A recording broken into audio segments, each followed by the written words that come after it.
What is quantization, and how does it reduce model size?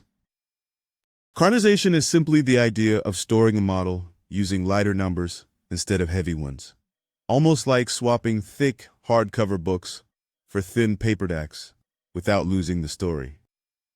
All we're really doing is taking those large 32-bit weights and expressing them in compact 8-bit form.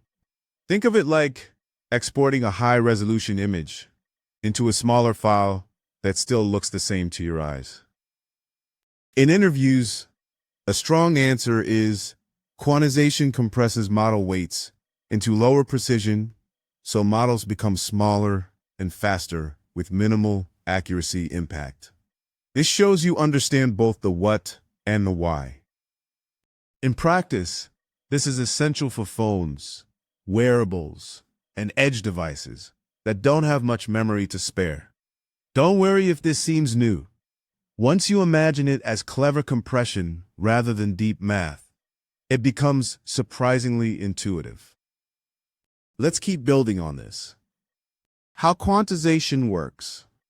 The process works like a calm, step-by-step translation. First, the model begins with full precision weights stored as 32-bit floats. Then we scan all those weights to find the smallest and largest values, almost like checking both ends of a guitar's fretboard before tuning. Once we know the range, we map it onto a tiny 8-bit scale and convert each weight into a small integer. The secret is that we also store a scale value, like leaving yourself a note so you can reverse a recipe later. In interviews, you can say, quantization maps real valued weights onto a fixed integer range, using a learned scale that allows reconstruction at inference. This shows clear understanding. Real-world teams use this in mobile vision, offline speech recognition, and small LLM deployments on edge devices. If this feels abstract, that's completely normal. With a few examples, the pattern becomes second nature. What size reduction benefits?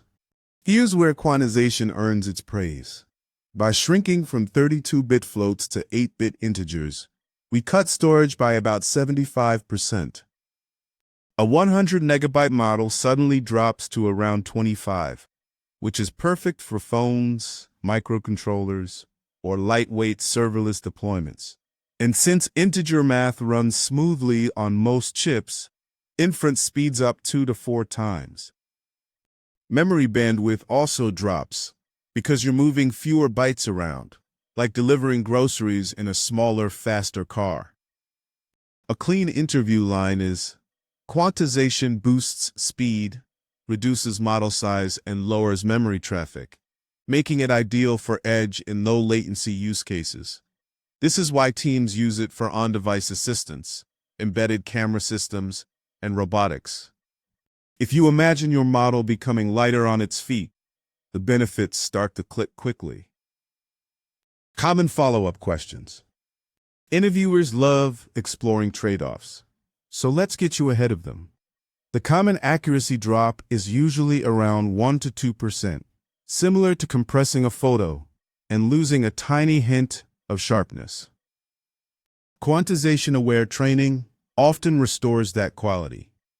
When they ask when to quantize, explain that you can do it after training for speed or during training for better accuracy preservation.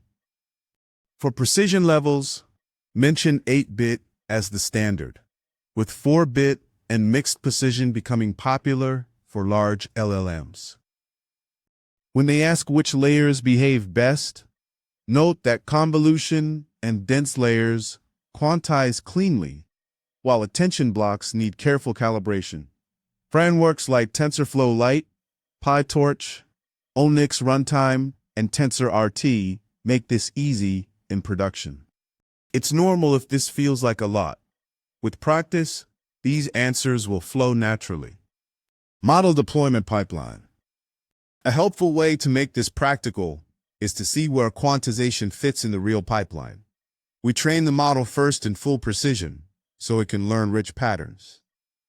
Once training stabilizes, we quantize the weights to 8-bit to make the model lean and efficient.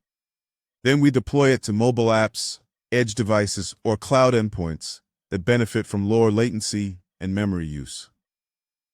After deployment, we monitor accuracy, latency, and drift, because even small changes in real data can affect the compact model differently. A strong interview answer is, quantization sits between training and deployment and must be validated against the original model before rollout. Teams often keep a rollout path so they can switch back if metrics slip. Don't worry, once you see a few pipelines in action, this entire flow becomes very intuitive. Great job learning today. If this helped you feel clearer or more confident for your AI or ML interviews, tap like so more learners can find you. If you want simple guidance for every interview topic, subscribe so you never miss the next lesson. You can share your questions in the comments. I read them, and they help me choose what to teach next. And if you know someone preparing for interviews, feel free to share this with them. Keep going. You're improving with every step. I'm here to help you grow.